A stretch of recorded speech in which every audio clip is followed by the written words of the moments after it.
বিয়া ছেবা, আপনাদের মেয়েকে তো আমার ছবি দেখেই পছন্দ হয়ে গেছে। এখন আপনাদের যদি আমার ছেলেকে পছন্দ হয় তবেই ফাইনাল কথাবার্তা বলতে চাই।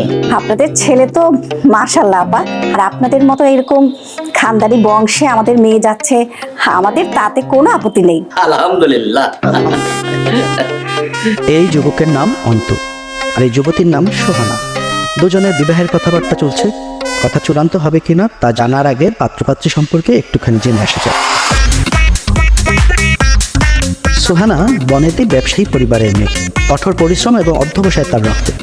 ফ্রি হ্যান্ড এক্সারসাইজ আর যোগব্যায়ামের মধ্য দিয়ে তার দিন শুরু হয়। দিনের বেলা পড়ে পড়ে ঘুমানো তার একদমই পছন্দ নয়।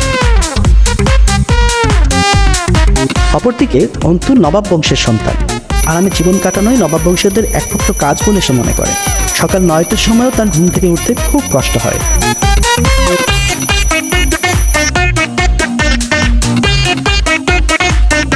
সোহানা খুব পেশালি একটা মেয়ে।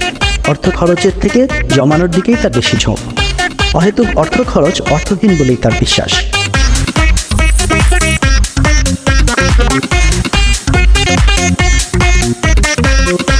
অন্তু চলে নবাবী চালে। আয়েশি জীবন এবং বাবার উপার্জিত অর্থ নষ্ট করাই অন্তুর স্বভাব। স্বাস্থ্য সচেতন সোহানা সবসময় কঠিন ডায়েট মেনে চলে। প্রয়োজনের অতিরিক্ত বিন্দু পরিমাণ খাদ্য সে গ্রহণ করে না। ফলে তার দেহের মেয়েথিন ছিপছিপে সৌন্দর্য যে কারো মাথা ঘুরিয়ে দিতে পারে।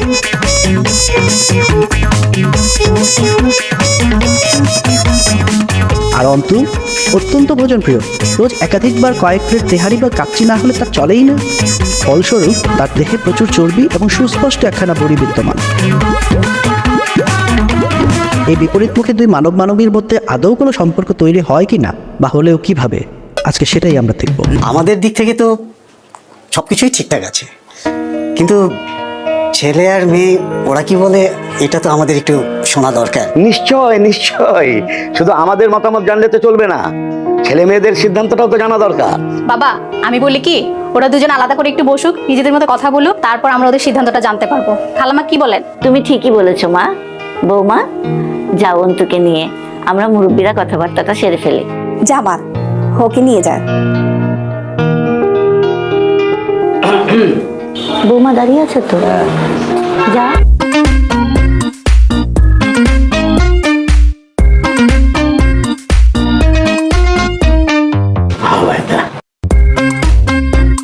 জি ভাই সাহেব। না মানে মাশাআল্লাহ, আপনার মেয়ে তো রূপে আপনাকেও ছাড়িয়ে গেছে। দেখলেন না, আমার ছেলে আপনার মেয়ের রূপে মুগ্ধ হয়ে কেমন ওই হাঁ করে তাকিয়েছিল। ঠিক আছে। আচ্ছা, আপনার মা আমাকে বৌমা বললেন কেন?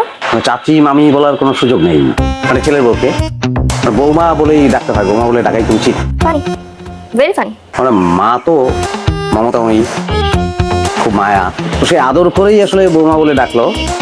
আর আমাদের রিস্তায় আছে, আমার দাদি তো আমার মাকে বহু আম্মি বলতো, এখন আমরা বাংলায় চলে আসছি। আদর গ্রহণ করতে পারাটাও কিন্তু একটা কোয়ালিটি। কিন্তু বিষয়টা কি এখনো বৌমা পর্যায়ে গেছে? গেছে, তোমাকে আমার অনেক পছন্দ হয়েছে, সুতরাং কোনো ঝামেলা নাই। মিয়া বিবি রাজি তো কে করেগা গাজি। মিয়া রাজি হলেই হবে, বিবিরও তো রাজি হতে হবে, তাই না? হ্যাঁ, বিবি রাজি।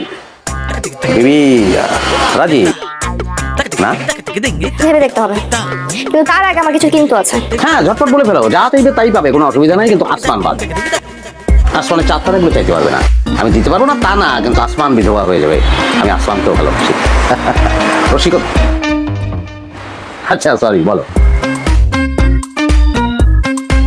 প্রথমত, বিয়ের আগে আপনার মা আমাকে বৌমা বলে ডাকতে পারবেন না। অবজেকশন।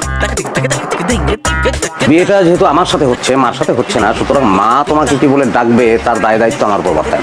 এখন বাকি চিন্তাগুলো ঝটপট করে পয়েন্ট আকারে বলে ফেলো। Objection over ruled. দ্বিতীয়ত, আমার সাথে কখনো তর্ক করা যাবে না। সবসময় মনে রাখতে হবে, boss is always right. Boss is always right, but who is the boss? না, হ্যাঁ ঠিক আছে। নেক্সট। বিয়ে ফাইনাল না হওয়া পর্যন্ত আমাকে তুমি করে বলা যাবে না। তুমি এটা কেমন কথা? তুমি তো আমার চেয়ে বয়স অনেক ছোট, তোমাকে তো তুমি করেই বলা উচিত, আর সেটাই তো রোমান্টিক। আমার তো মনে হয় তুই করে বললে সবচেয়ে ভালো। আপনি এটাই ভালো, মানে আসলে আপনি তুমি তুই এতে কি এসে যায়? এগুলো তো আমাদের মধ্যে, ইংরেজিতে কিন্তু শুধু ইউ। হ্যাঁ, আর আপনি তো আমাদের রিস্তা।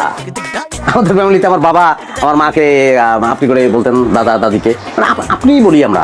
আপনি ভালো, অনেক ভালো আপনি। গুড। আমার লাস্ট কিন্তু হচ্ছে ভুঁড়ি। ভুঁড়ি আপনাকে আমি কি করে দেবো? আপনার ভুঁড়ি নাই, ভুঁড়ি হবে, বিয়ের পরে হয়ে যাবে ভুঁড়ি। আমি এই ভুঁড়ির কথা বলছি।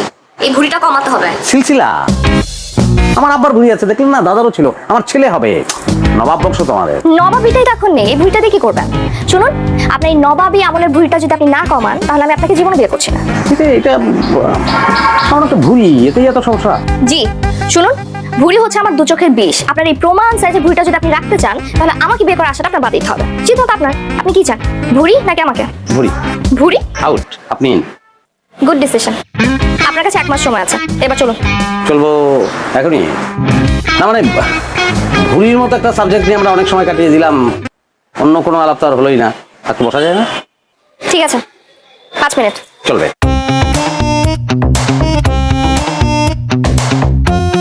একটা কথা ছিল। আবার কি? না মানে ওই আপনি বলাটা না, ঠিক আছে, এটা তো আমাদের সিলসিলার সঙ্গে যায়, ভালো, আপনি বলা উচিত, কিন্তু মানে ভুঁড়ির সিলসিলাটা তো রক্ষা করতে পারলাম না। আপনি সিলসিলাটা খামাখা রক্ষা মানে আপনি বলতে অস্বস্তি হচ্ছে। আচ্ছা ঠিক আছে, আপনি তুমি করে বলতে পারেন। Thank you. বলুন, কি বলবেন? না মানে বলা তো অনেক কিছু ছিল, কিন্তু সব আলোচনা তো ভুঁড়িতে এসে থমকে গেল। তাহলে রবীন্দ্রনাথ, ওই যে অনেক কথা যাও যে বলে কোনো কথা না বলে পরস্পরের দিকে তাকিয়ে থাকি, পড়তে থাকি।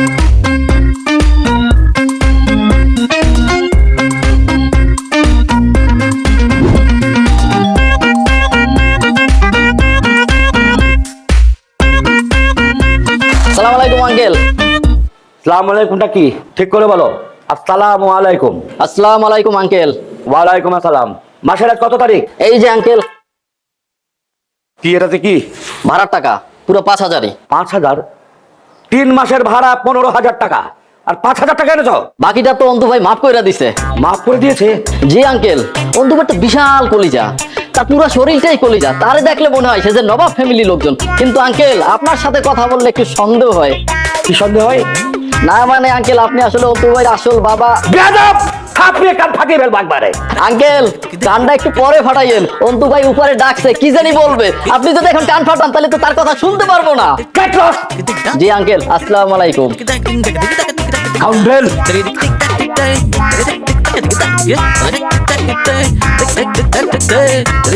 না, সামান্য একটা মাইয়ের লাগে তুমি